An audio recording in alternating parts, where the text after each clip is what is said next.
성 바오로떼스도회 윤영란 일마 수녀님과 함께 갈릴레아, 사마리아, 유다 지역에서 활동하신 예수님의 발자취를 사복음서를 토대로 알아가 보는 시간. 예수님, 오늘은 어디 계세요? 윤영란 일마 수녀님과 함께합니다. 수녀님 안녕하세요. 참 예수님 안녕하세요. 안녕하세요. 네, 수녀님의 이야기를 함께 듣기 위해서 자매님들도 오셨어요. 어서 오세요. 반갑습니다. 네, 오늘은 수녀님과 자매님과 그리고 청취자분들과 함께 요르단강에 계시는 예수님을 만나볼 텐데요. 먼저 요르단강 어떤 곳인가요? 네, 팔레스티나에서 가장 크고 중요한 강이 바로 요르단강입니다. 시편 42편 2절에 보면 암사슴이 시냇물을 그리워하듯 이라는 구절 있는데 혹시 생각나시나요?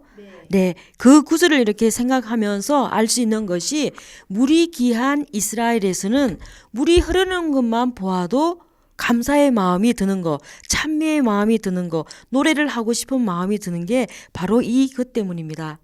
요르단강에서 중요하다고 이렇게 했지만 실제로 보면 조금 실망할 수도 있습니다. 저도 요르단강을 이렇게 처음 봤을 때 이거 강 맞아? 라는 생각이 들었어요. 왜냐하면요. 왜일까요? 너무 작기 때문입니다. 그런가요, 수녀님? 갈릴레아 호수는 바다처럼 넓어서 왜 요르단강은 그보다는 훨씬 크다라고 생각하기도 했는데 아닌가 봐요. 우리나라에서 보는 한강이나 낙동강처럼 큰 강을 보다가 이 강을 보면 너무 이렇게 작기 때문에 다른 색다른 느낌이 듭니다. 물론 물도 그렇게 많지는 않습니다. 요르단강은 기록에 보면 강폭이 최대 6에서 7m, 최소 1에서 2m 가량 되는데 이스라엘에서는 이보다 더 큰 강은 없다고 합니다. 요르단은 히브리어로 야르덴이라고 하고 야라드와 단이 합성된 그 낱말이라고 추정하고 있습니다. 요르단강은 수원이 이스라엘에서 가장 높은 산, 이스라엘에서 가장 북쪽인 헤브론 산입니다. 고도가 높아서 다른 지역에 비해 강수량이 풍부합니다. 헤르본 산에서 내려오기 시작한 이 물이 어디로 흘러가는가 하면 훌라 계곡이 있어요. 훌라 계곡을 거쳐서 처음으로 훌라 호수에 이렇게 모입니다. 다시 그 물이 빠져나와서 어디에 가는가 하면 갈릴리아 호수에 이르게 되죠. 그리고 그 물은 이제 요르단 계곡을 지나서 마지막으로 사해로 흘러 들어갑니다. 그래서 훌라 호수에서 갈릴리아 호수를 거쳐서 사해까지 흐르는 그 강이 바로 요르단 강이라고 합니다. 작기는 하지만 요르단강이 이스라엘의 젖줄이네요. 그렇다면 예수님, 성경에서 요르단강은 어떻게 등장하고 있나요? 네. 구약 성경에서 이제 이게 처음 나오는데 아브라함 아시죠? 그렇죠? 아브라함의 조카가 누구일까요? 롯이에요. 자, 아브라함의 조카 롯이 이제 분가를 하게 되잖아요. 그렇죠? 분가를 하면서 처음으로 선택했던 그 땅이 바로 요르단의 들판이라고 하면서 처음 이제 성경에 나옵니다. 창세기 13장 10절에 보면 롯이 눈을 들어 요르단 들판을 바라보니 초아르에 이르기까지 어디나 물이 넉넉하게 마치 주님의 동산과 같고 이집트의 땅과 같았다라는 그 구절이 나오고 있습니다. 그리고 11절에 보면 롯은 요르단의 온 들판을 제 몫으로 선택하고 동쪽으로 옮겨갔다. 그리고 12절에 보면 아브라함은 가나안 땅에 살고 그리고 롯은 요르단 들판 여러 성읍에서 살았다라고 우리에게 알려주고 있습니다. 그리고 요르단강은 이스라엘의 탈출 사건과도 아주 긴밀한 연결을 가지고 있습니다.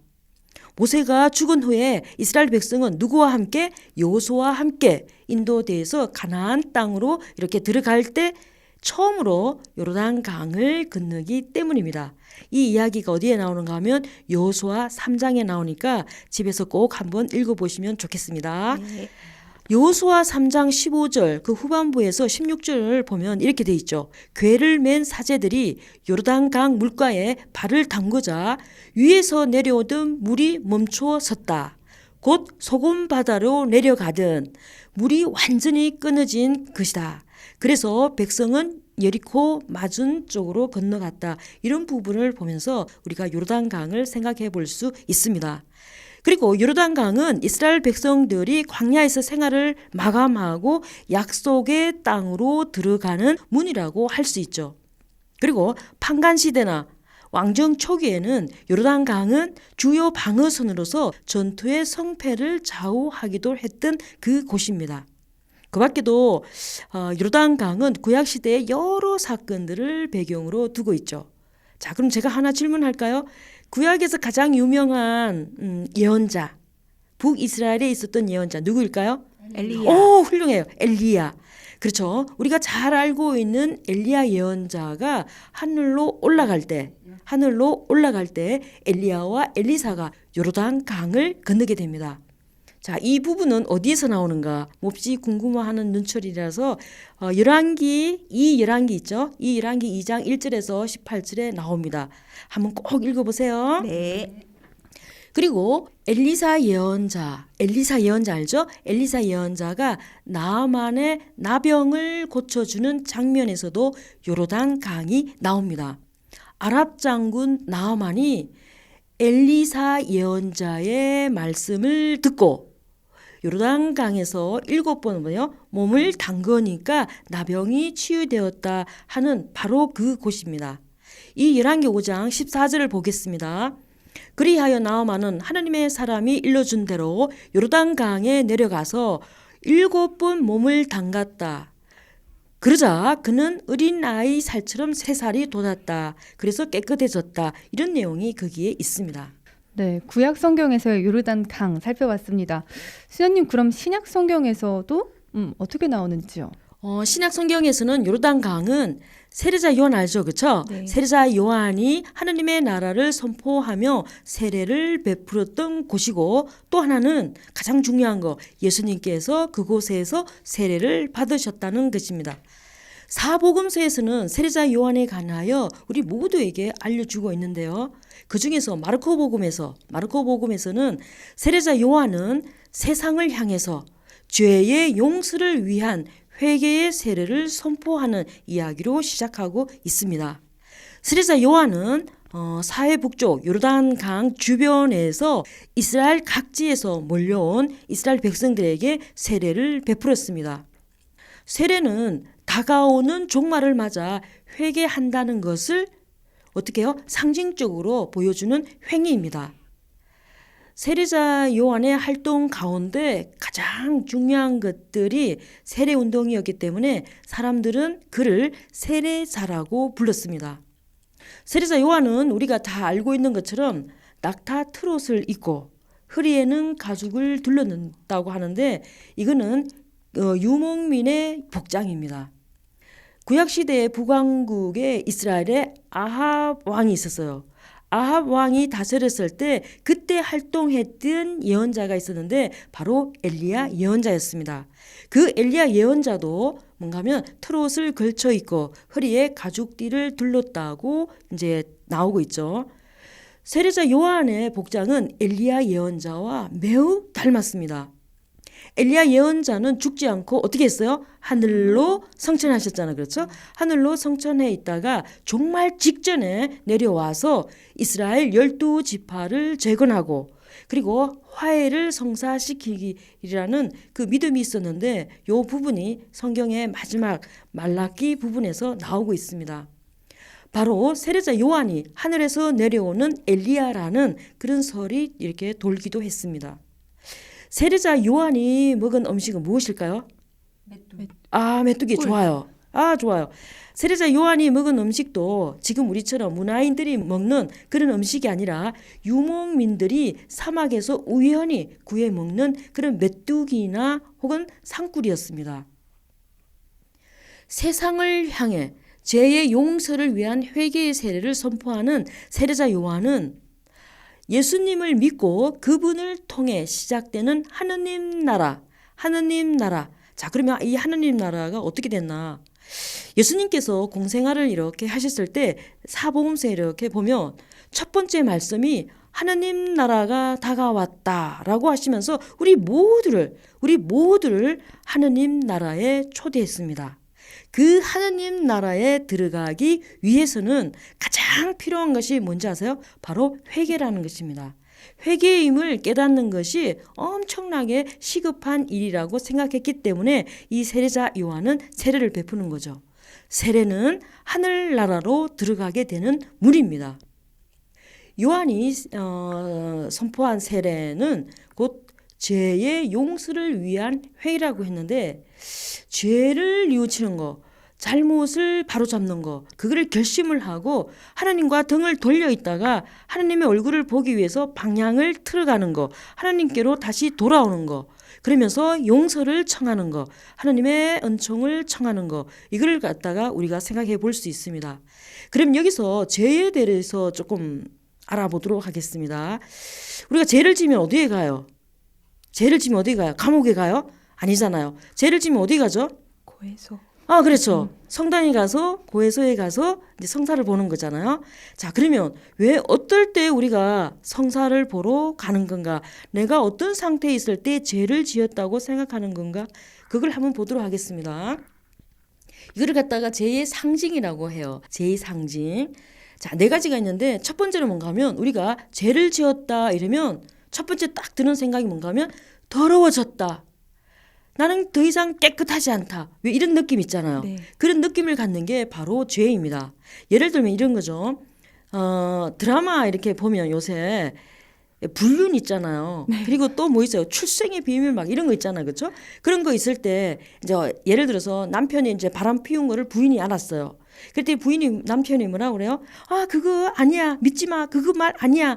그러면서 자기 부인 손을 이렇게 잡으려고 그러면 부인이 뭐라 그래요? 손을 부들부들 떨면서 그 더러운 손으로 나를 만지지 마. 이렇게 얘기하잖아요. 그렇죠? 네. 그렇게 하는 거. 더 이상 깨끗하지 않다. 더러워졌다. 왜 그런 느낌 있잖아요. 두 번째는 뭔가 하면 아픔, 상처를 입었다. 이런 표현을 할 수 있습니다. 우리가 돌을 이렇게 던지면 그 사람 머리가 어떻게 해요? 깨져서 피가 나고 아프잖아요. 그렇죠? 상처를 입히게 됩니다. 그런 것처럼 아까 우리가 예를 들은 것처럼 아버지가 바람을 피웠어요. 그러면 누가 가장 상처를 많이 입을까요? 누가 가장 많이 아픔을 갖고 있을까요? 부인과 자녀. 그렇죠. 배우자입니다. 그렇죠. 배우자예요. 그리고 두 번째는 자녀. 자녀가 굉장히 마음이 아픕니다. 그래서 이 자녀는 아버지의 그 행위 때문에 자신감을 완전히 상실하죠. 아버지에 대한 부끄러움, 아픔, 상처 이런 거를 갖고 있는 게 바로 이 죄의 상징입니다. 죄를 지었다 이러면 내 마음도 아프고 또 가만히 이렇게 성찰하다 보면 내 주위에 있는 사람이 마음이 아프다. 상처를 입었다. 이랬을 때는 바로 내가 죄를 지었구나. 이렇게 생각할 수 있습니다. 세 번째는 얼룩이 졌다입니다. 얼룩이 졌다. 자, 보세요. 제 옷이 지금 하얀데 여기다가 누가 커피를 쏟았어요. 그럼 제가 어떻게 할까요? 왜 그래요? 왜 이렇게 했어요? 막 난리겠죠. 그렇죠? 그런데 이 동복에다가 쏟으면 뭐 그럴 수도 있지. 이제 이런 마음이에요. 그것처럼 이게 얼룩이 져는 거는 우리 마음도 처음부터 이렇게 얼룩이 져고 이렇게 까맣고 그런 게 아닙니다. 하얀 상태, 깨끗한 상태, 그 흠이 없는 그런 상태였는데 한번 죄를 이렇게 짓고 나면 처음에는 어떻게 해요? 왜 그랬을까? 왜 그랬을까? 내가 왜 그랬을까? 막 난립니다. 근데 우리가 살다 보니까 똑같은 죄를 지어요, 안 지어요? 또 지어요. 그렇게 하면 처음보다는 왜 그랬지 내가? 이제 수위가 낮아집니다. 그러다가 막 또 하면 세상에 죄 안 짓고 사는 사람 나와보라 그래 이러면서 그게 뭐요?